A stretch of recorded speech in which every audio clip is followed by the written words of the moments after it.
the Israeli response, first and foremost, is important to deliver a message to Iran that they can go about doing this. Countries don't just fire ballistic missiles at other countries in those magnitudes and those and unprovokedly in this way, just to aimed to kill so many people. So there must be a response coming from Israel to put Iran at bay and to make sure that they don't understand they can do this every time they want to.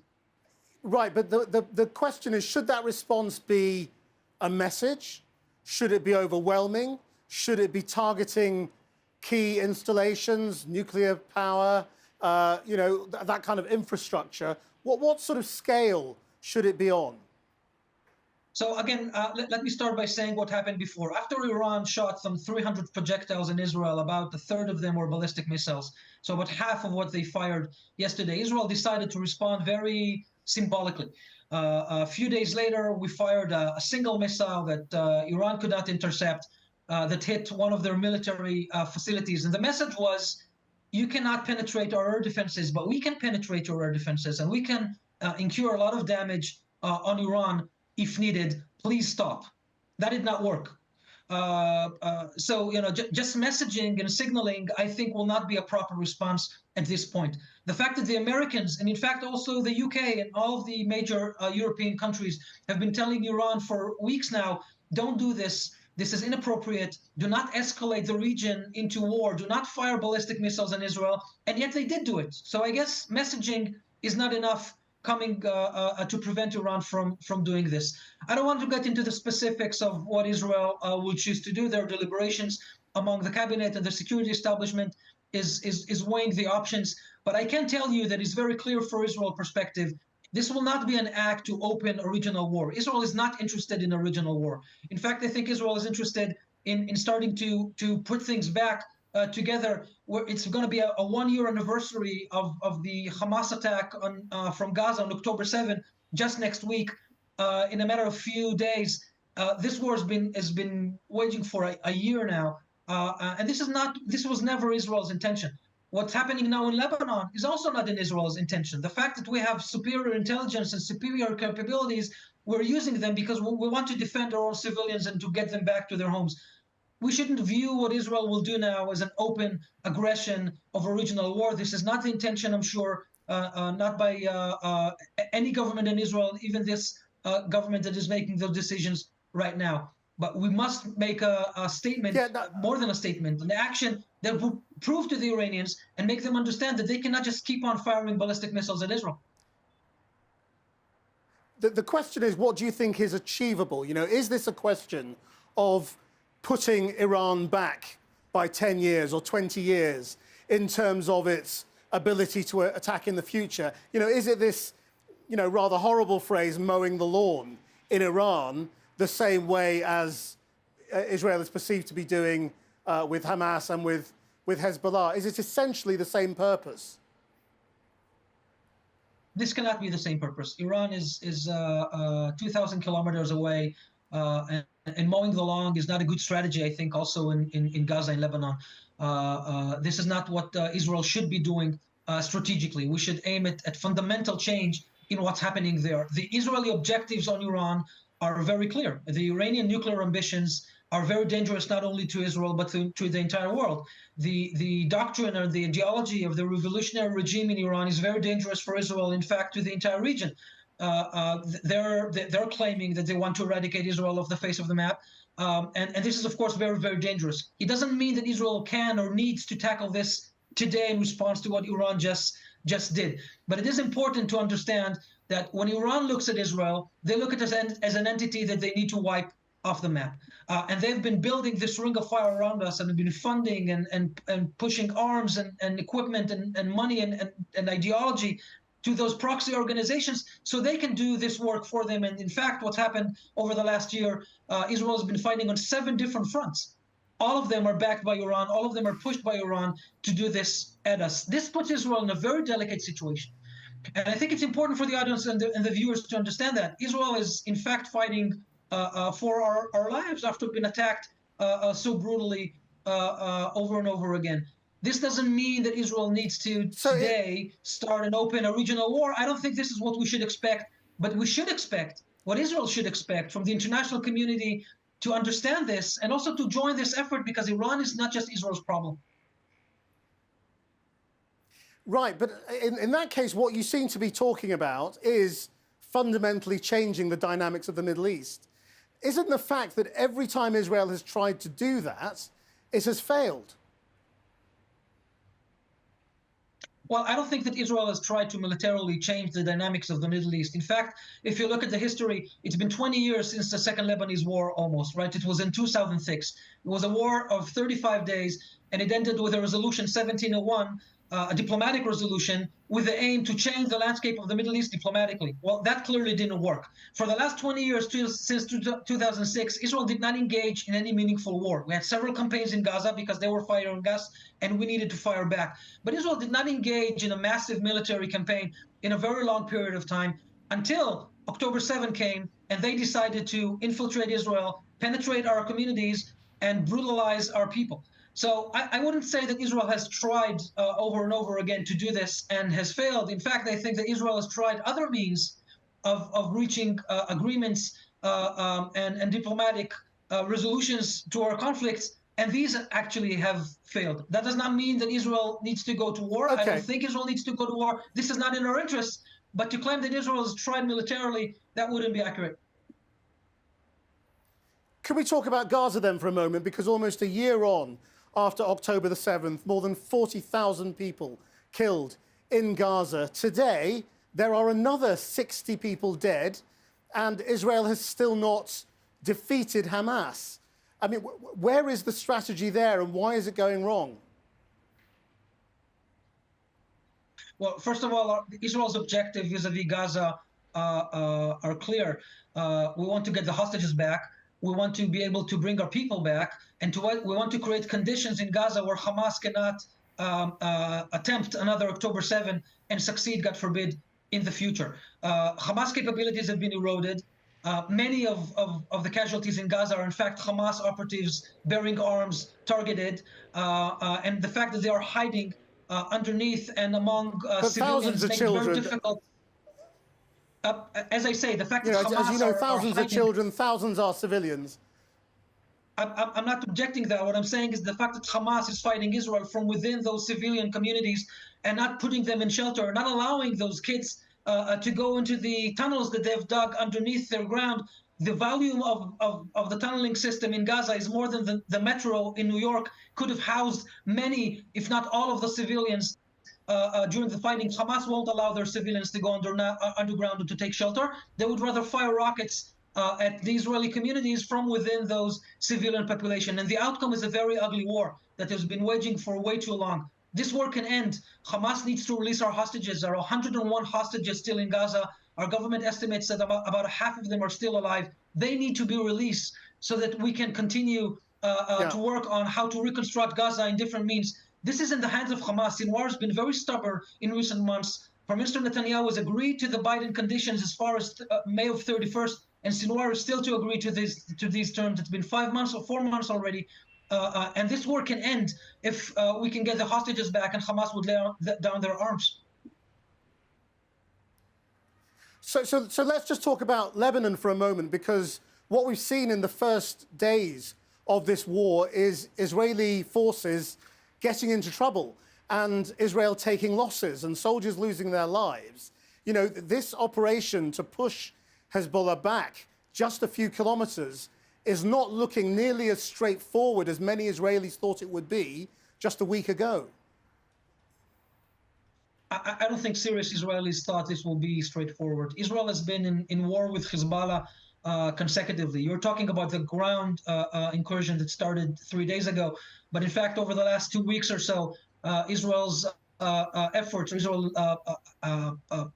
action against Hezbollah leadership and against Hezbollah ranks has been very expansive, and Israel has been able to gain a lot of operational successes over the last couple of weeks, including the toppling of the head of Hezbollah and Hassan Nasrallah, and almost all of its next-level commanders have been taken out due to exceptional Israeli intelligence and precision of our operations. As for the ground incursion, Israel has embarked on this because Hezbollah has accumulated a lot of infrastructure and weapons very close to our communities on the borders.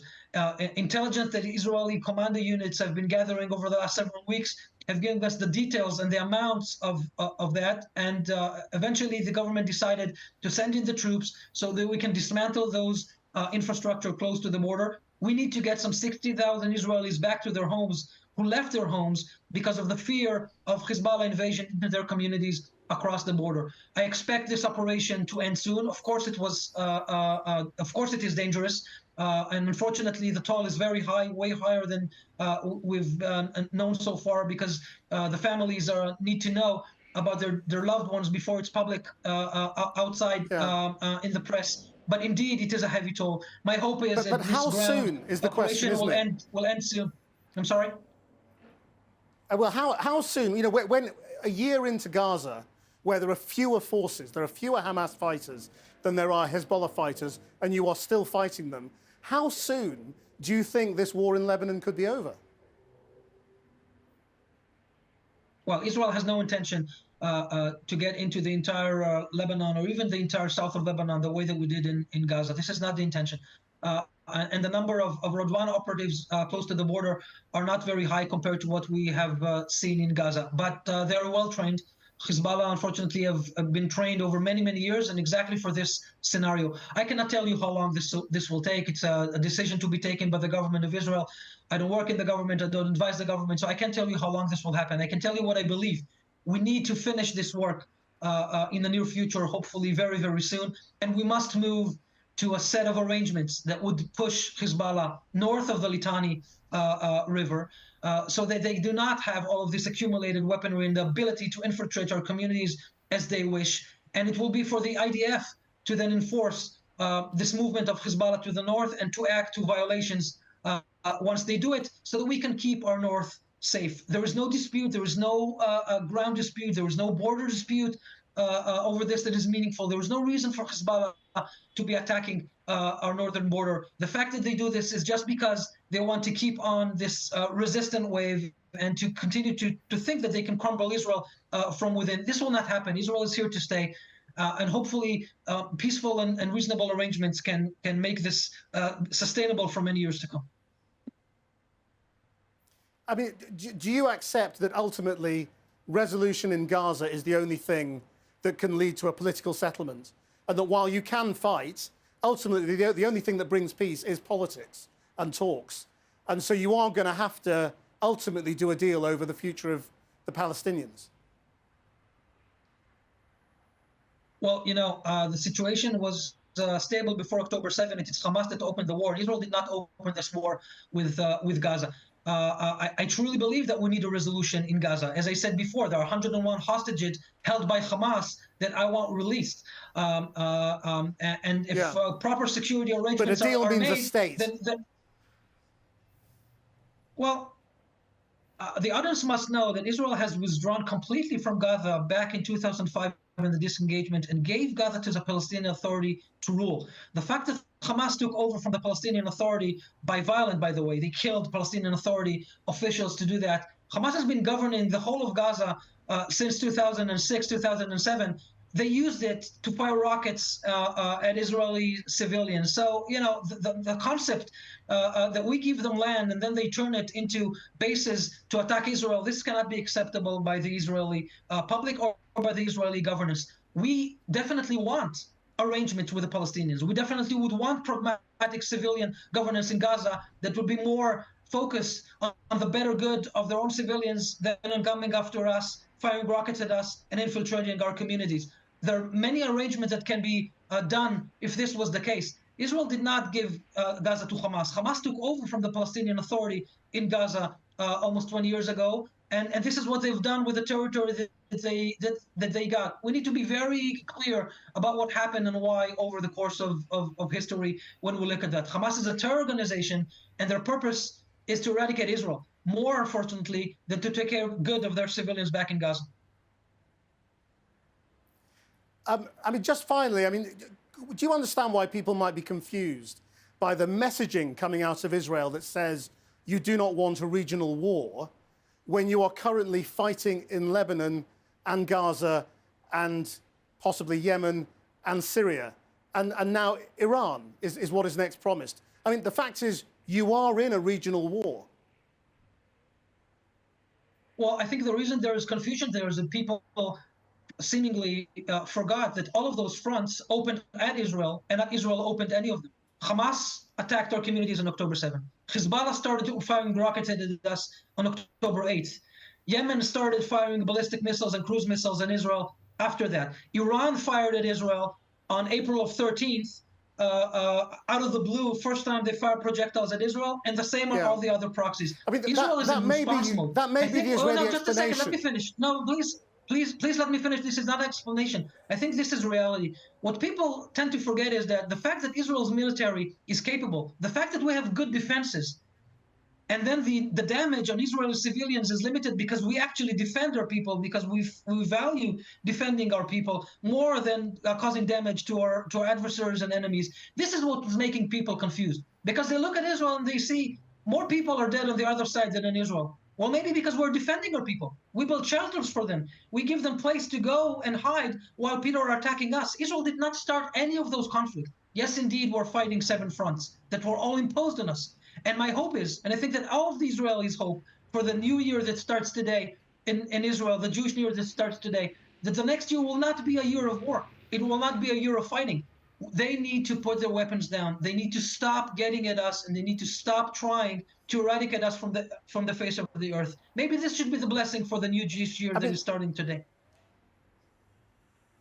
I mean, the point of this being that, as you know, if I spoke to any of the representatives of those countries, they would all have a narrative that says, Israel is the one that started this. Israel is the aggressor. So you each blame each other. And the point is that you are now in a regional war. And so saying you don't want a regional war is very confusing when you are in fact in one. Yes, but when those countries say that Israel started the war, do they have proof? Which war did Israel start? Did we start the war in Gaza on October 7th? Not that you would accept, no, we didn't. But they would Did we start that. the war in Lebanon on October 8th? No, we didn't.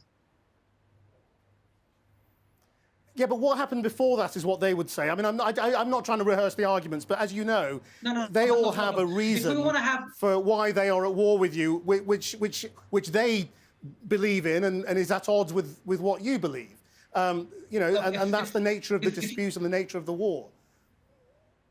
If you give me enough time, believe me, I can walk you through the history of the conflict between Israel and the region for 75 years, since the conception in Israel, and also the decades before that, since the returning of the Jews back to their homeland. I'm not sure this is what we need to do right now. What is confusing to the audience is not that. What is confusing to the audience is the fact that all of those countries have fired at Israel.